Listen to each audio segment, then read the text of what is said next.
Mutlu bir hafta sonu diliyorum kıymetli dostlarım. Hoş geldiniz. Hem hafta sonu hem de güzel bir Ekim ayı diliyorum. Bugün Ekim ayına girdik. 1 Ekim ve 1 Ekim günlük astroloji yorumundasınız. Şimdi öyle güzel ve öyle dolu, öyle güçlü bir aya girdik ki. Yani bence 2022 yılının en önemli ayına girdik. Çünkü tutulma ayı. Ayın sonuna doğru bir tutulma getirecek. Aynı zamanda bir dolunay yaşayacağız Koç burcunda öncelikle. Sonra Mars retrosunun başlayacağı, Merkür retrosunun biteceği. Bize aynı zamanda güzel hediyeler, güzel ilişkiler ki çünkü Terazi burcunda bir Venüs ve Güneşimiz var. İlişkiler bakımından da fırsatlar getirecek, birçoğumuzu evlendirecek, iş sahibi yapacak. Güzel bir ay aslına bakarsanız ama çok enteresan. Bir de şu var, hemen ayın 3'ünden itibaren Merkür retrosu bitiyor artık. Mesela geçen aydan beri böyle ilerlemeyen, işte yarım kalmış, üstünde çalışmanız gereken konular varsa hani onlar artık tekrar aktifleşecek. Yani bir durağanlık olduysa eğer, bir sıkıntı çıktıysa diyelim, Merkür retrosunun bitmesiyle yine bu ay oralar aktifleşecek ve hız kazanacak. Şimdi arkadaşlar bugün Venüs biliyorsunuz Terazi burcunda Jüpiter'le bir karşıtlık yapacak. Bugün de etkili aslında, pazar günü de etkili olacak. Şimdi dersiniz ki belki iyicil ikisi de ne sakıncası olabilir? Evet, ikisi de iyicil gezegen. Venüs Terazi'de çok da güçlü olduğu yerde, en sevdiği yerde şu anda. O yüzden olumsuz bir şey olduğunda orayı da büyük çalıştıracaktır. Çünkü Jüpiter 3 derece Koç, 3 derece Terazi, Yengeç ve Oğlak burçlarında yükselen Güneş veya önemli dereceleri yerleşimleri olanları etkiler. Nasıl etkiler? Özellikle burada bizi daha minimumda etkilemesini istiyorsak aslında beklentilerimizle alakalı olacaktır. Mesela bir ilişkiyle ilgili bir konuda bu bir iş ilişkisi, eşinizden beklentiniz olabilir, bir ortaklı iş olabilir. Buna benzer konularda eğer büyük bir beklentiniz varsa o zaman belki bir hayal kırıklığı olabilir. O yüzden biraz akışta kalmak, umutlarımızı böyle aşırı derecede uçlarda yaşamamakta fayda var. Özellikle işle ilgiliyse eğer bu beklentimiz ki Mars ikizlerde, bu mesela şeyde de olabilir.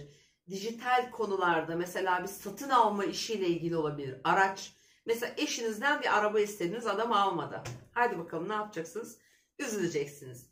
Şimdi veya ortaklı bir işte buna benzer konular olabilir. Bir de arkadaşlar Venüs güzelliği, sanatı, ondan sonra kadınları, estetiği, işte alışverişleri de ilgilendirdiği için demek ki bu konularda da abartılardan uzak durmak gerekiyor. Çünkü mesela harcamaları çok büyütür.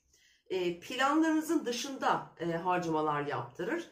Ha şu da var tabii ki. Hani beklenmeyen aniden bir harcama gelişir, bir durum oluşur ve orada bir yapacak bir şey yoktur ama diyelim ki bir estetik yaptıracaksınız veya işte bir planınız var o alanda. Ondan sonra gittiniz işte basit bir dolgu istiyorsunuz. Aa dur birazcık daha yaptıralım. Dur birazcık daha şuraya olsun, biraz daha buraya olsun. Çünkü bu işler böyle oluyor. Hanım arkadaşlar anlarlar beni. İş çığırından çıkar, bambaşka bir yere gider. Dolayısıyla hem bütçenize hem görüntünüze mutsuzluk getirebilir size. O yüzden dikkatli olmakta fayda var. Abartıya gitmeyin. En azından çok radikal değişimler yapmayın bugün 2 gün. Öyle söyleyeyim. Hani Jüpiter işte kuaföre gidersin. Köklü saçımı kısa kestireceğim. İşte saçın sarıdır, siyah boyatacağım gibi.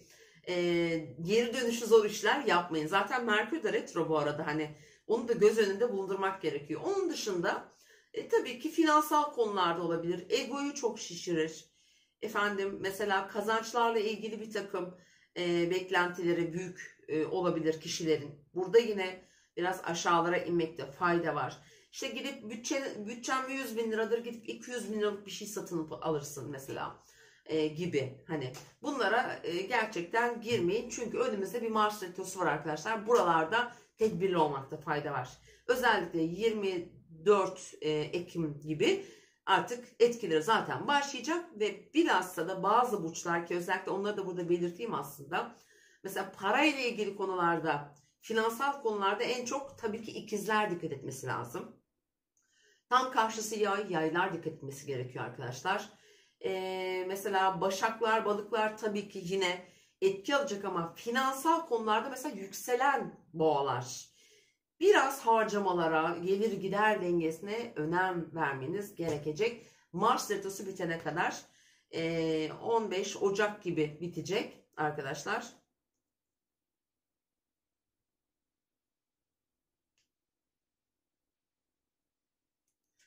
Hani 15 Ocak gibi bitmiş olacak Mars retrosu. O zamana kadar daha tedbirli olmakta fayda var. Dolayısıyla bu şu anki bu Jüpiter ve Venüs'ün karşıtlığı bir adım attırır size. Dolayısıyla hani bugün günlük olarak düşünmeyin bunu. Bugün yarın gelişir olay. Etkileri 2 ay sonra başlar. Mars retrosu da gelir. Bir sıkışırsınız, hop gitti. O yüzden dikkat edin diyorum. Onun da yanı sıra arkadaşlar bugün çünkü Mars'ın da karşıtlığı var. Ayla saat 17-18 arasında. Burada sürtüşmelere sebep olabilir. Hani siz alttan alırsınız, karşı taraf hala üstünüze gelir. İlişkilerde biraz burayı kontrol etmekte fayda var. Yine trafikte araç kullanırken yine bu açı biraz kazaları da tetikleyebilir açıkçası. Toplumsal olarak da gerçi etkili yaratabilir ama çünkü bugün birazcık gökyüzü buraları tetikliyor. Mesela Merkür'ün karesi var akşam 23-24 sıralarında Ay'la. İlişkiler boyutunda burayı akşam saatlerine bırakmamaya çalışır mesela birçok işinizi. Bir de Neptün'le Ay'ın bir karesi var bu akşam saatlerinde. O da 22-23 aralığında. Ay Neptün karesi biraz dalgınlık veriyor biliyorsunuz. Hani şaşırtır, kafamızı karıştırabilir. Sular, gıdalar vesaire buna benzer yediğimize içtiğimize gıda maddelerine dikkat etmek gerekebilir. Hani biraz da böyle kafamız dağınık, dalgın olabilir. O yüzden çok önemli kararlar alma saati olarak değerlendirmeyin kıymetli dostlarım. Evet, bugün en iyi 2 tane açısı var. Bir tanesi Şirona ayın şifa açısı bu. Gerçekten bir şifa, bir yardım görebilirsiniz. Birine yardım edebilirsiniz. Bu çok iyidir. Bir de saat 14.47-15.47 arasında 60 derecelik Ay Satürn sekstili var. 60 derecelik bir açı uyumludur, olumludur. Önemli figürlerden destek almak anlamında değerlendirebilirsiniz. Ayağınızı daha sağlam yere basarsınız. Yardım alabilirsiniz mesela otorite figürü kişilerden. Bir talebiniz varsa bu saate denk getirin. Ama şöyle bir şey söyleyeceğim arkadaşlar. Şimdi burada bazen görüyorum yorumlarda. İşte diyor ki o saatte şöyle yaptım olmadı. İşte siz dediniz olmadı. Şimdi burada senin beklentin önemli. Ben burada sana mucizeler yaratacak demiyorum. Ve herkesin de doğum haritasının aldığı açılar farklıdır. %100 herkes her gün etki alamaz. Böyle bir şey olamaz zaten. O zaman hep bir şey yaşamamız lazım. Dolayısıyla arkadaşlar mesela bugünkü açıyı söyleyeyim size. Ayın Satürn'e bir sekstili var. İşte kova burçları iyi etki alır. Terazi burçları iyi etki alır bu durumdan.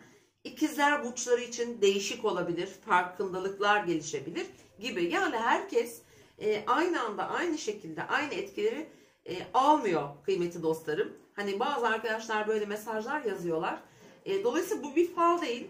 Bu bir astrolojik yorum. Burada matematiksel bir hesaplama var. Bu değerleri yani bu yorumları da burada baktığım gökyüzü hareketlerine göre yapıyorum sizlere arkadaşlar. Evet şimdi bugün bizim için daha şeffaf olabileceğimiz, daha sevgiyle dolu olabileceğimiz güzel uyum getirebilecek saatlerimizi veriyorum kıymetli dostlarım. 10.48, 11.48 bugünün bizim için önemli, şifalandırıcı, geliştirici saati olabilir. Sevdiklerimizle irtibat kurmak için gayet güzeldir. Sosyalleşmek için özellikle değerlendirebilirsiniz. Kırgın, dargın olduğunuz insanları aramak için de değerlendirebilirsiniz. İkinci saatimiz 17.42, 18.41 sevgili dostlar. Bu saatimde de mesela tam 17.42 bir akşam çayı, bir güzel sohbet planı, bir müzik ziyafeti çekmek, hafta sonu olduğuna göre sevdiklerinizle bir şeyler paylaşmak. Mesela çok önemli bir konuyu nasıl tepki alacağınızı bilmediğiniz mesela biraz tedirgin olduğunuz bir konuda, ilk yaşadığınız bir konuyu bir sevdiğinize, bir yakınınıza tam bu saatte açarsanız daha iyi tepkiler alırsınız gibi düşünün. Diğer saatim bu gece 00.47-01.47'de gece saatlerine denk geliyor. Yine bu saatte de romantizm için, gelecek planları yapmak için aslında güzel bir saat değerlendirebilirsiniz sevgili dostlarım.